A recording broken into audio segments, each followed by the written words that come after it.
We'd be okay if it weren't for the others. Words are written on a mental and neurological hospital's wall. The narrative begins with Rami, whose friends used to tease him about his dreams and fantasies, but as the novels progressed, some of them began to come true. Her friends began to be terrified of them, and some even attempted to flee from him. Some individuals are terrified of knowing what will happen in the future. It took a long time for Rami to decide to travel with his parents rather than his friends, who had abandoned him out of fear. The parents were at the time taking the topic for Hazar's sake, but as the scenario progressed, they became fearful as well. They used to try to persuade him out of it all the time. Nobody wants to sit with him because he's starting to feel lonely. As a result, he decided to start talking to imaginary individuals instead of actual people. He saw right away that these folks were made up. But the difficulty began when his mother overheard him in the room talking to himself and informed his father, who then chose to make it available to a psychiatrist. The doctor was completely unaware of the situation he was in. Having to cope with, he was a physically hungry physician.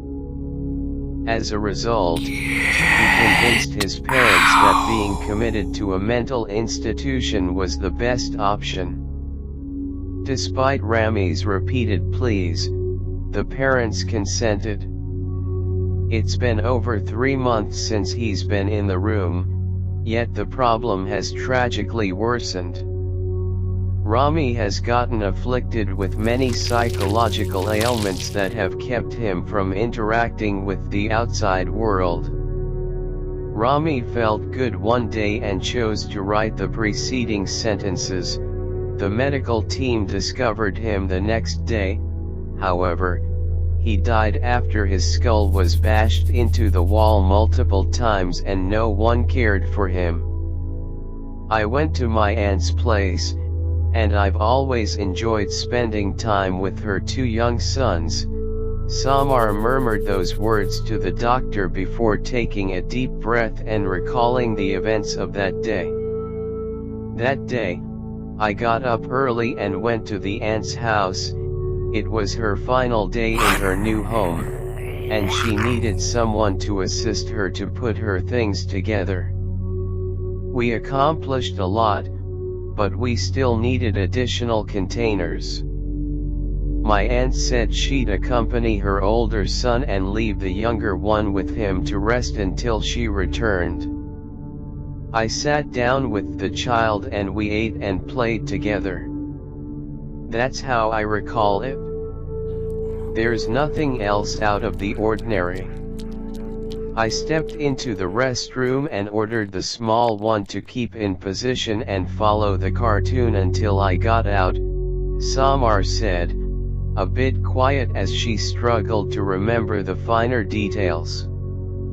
My aunt had put the key in the outside of all the rooms and bathrooms of the apartment as she was leaving, and I suddenly heard the sound of the door closing from the outside with the key. I kept screaming out the boy's name, but it didn't seem to work. I was clearly terrified, especially when the electricity went off and the darkness became unbearable. I recalled the most well-known horror stories from 2021 that I had read and heard.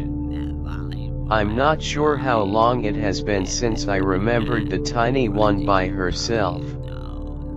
But it took me by surprise when he replied, in a somewhat weird tone. He asked me to. Then I heard his footsteps speed up. I guess it had been a few minutes before I heard my aunt's voice question him, "Where did he nail?" "She's in the bathroom," says the narrator.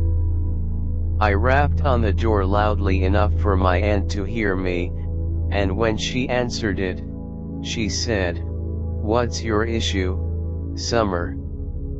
"How long have I had the door open, my daughter?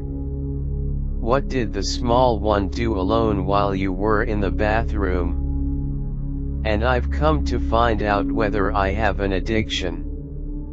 Was it possible that the small one was making fun of me? Especially after hearing a few unintelligible noises.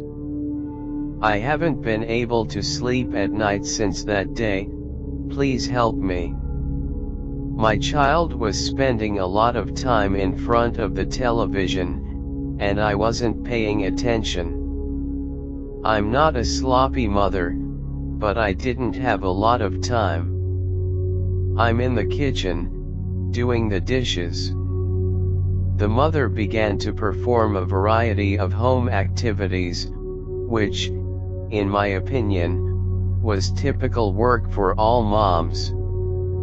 But don't abandon her sons in such a state.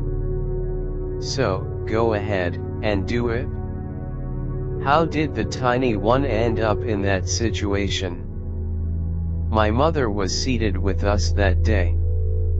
I made breakfast, we drank tea, and I began working on my schoolwork as usual, while the little one sat in front of the television. And while I'm putting everything together, I see that the young one is staring at my mother with a look of terror on his face, and he quickly turns his face away. "Didn't you ask the small one why he did it?" I said, furious. She shifted her gaze and continued. The youngster walked approaching. "Grandma, I love you, you know that," my mother remarked as he sat on her foot and placed his small hand on her face. "Yeah, love, you're my little prince," my mother remarked. And after trampling him on his hair. My mother didn't finish what she was saying. "However, you're going to die today," and leave her to finish what he was watching. "Of course, you didn't pay attention to it," I said immediately. I concluded by looking at her as if she were making love to me in the same way you make fun of or mock me. It's only been a few hours since I discovered my mother dead on the couch. It was approximately 5 times after that occurrence with different folks. So I became convinced of the adage that children see things that adults do not. And I made the decision to let it go. I should have stopped her here. I'm sorry, but it's finished, and I have another patient to see. We'll see you at the next meeting. In the morning, I prepared myself. I'm aware that the hearing is approaching. When I arrived at the clinic, the deadline had passed. She went in with her typical disinterested expression on her face, sat in her normal spot, and resumed her conversation from where she had left off. What's more, guess what? I've read the most well-known horror stories from the year 2021. With an unreasonable yellow smile on her face, she stated it. Then I finished. Ah. Where did we come to a halt? Yes, I did recall. The small guy stopped talking to me after those mishaps. I tried everything I could think of, but it didn't work out. I even left my schoolwork and emptied the dishwasher for him, but he didn't seem to mind. When I informed my husband, he demanded that we come here to assist me to figure out how to communicate with him. I had a strange feeling. That lady, on the other hand, seemed to have a different story to tell. I told her that I wanted to meet her husband and listen to his face, and she was really receptive to the notion.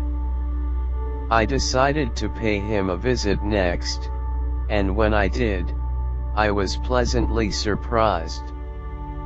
I found out the opposite side of the tale from him. I recognized my wife, began the husband's speech, which he continued constantly.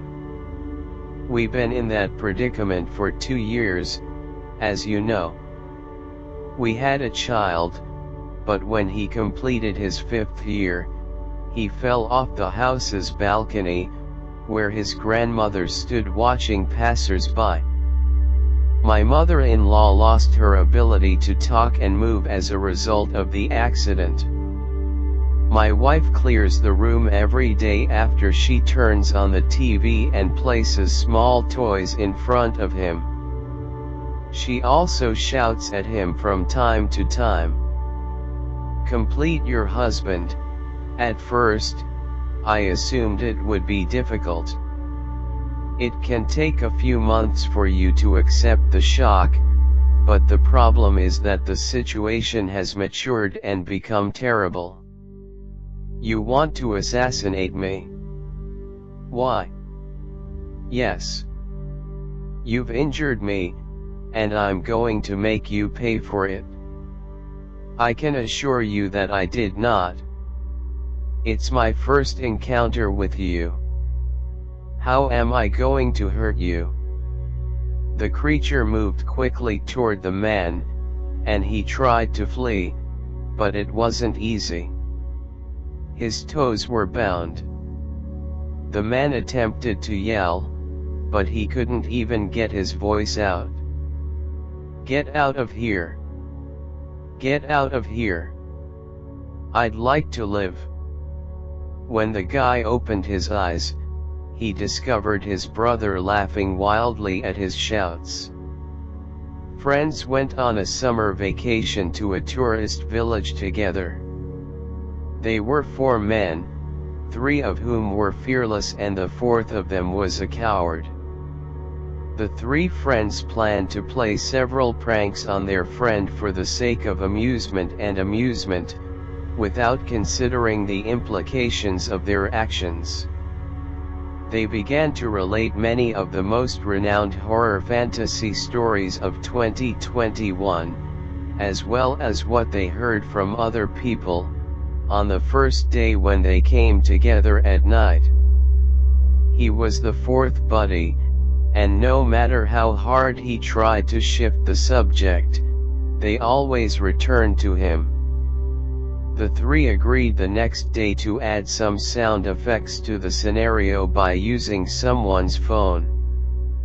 After playing some disturbing audio samples, you'll find yourself at a secluded location.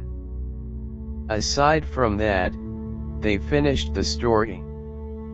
The 4th companion opted to retire for the night. Maybe he'll be able to get away. Others, on the other hand, were preparing for a different scenario. They agreed to let him sleep and began generating a variety of noises and lighting effects, as well as yelling at someone at random intervals. Friends begin their surprise plot by hearing their 4th buddy scream, and then he loses his mind. They rushed him to the hospital, only to discover he had had a heart attack. The physicians did everything they could think of but to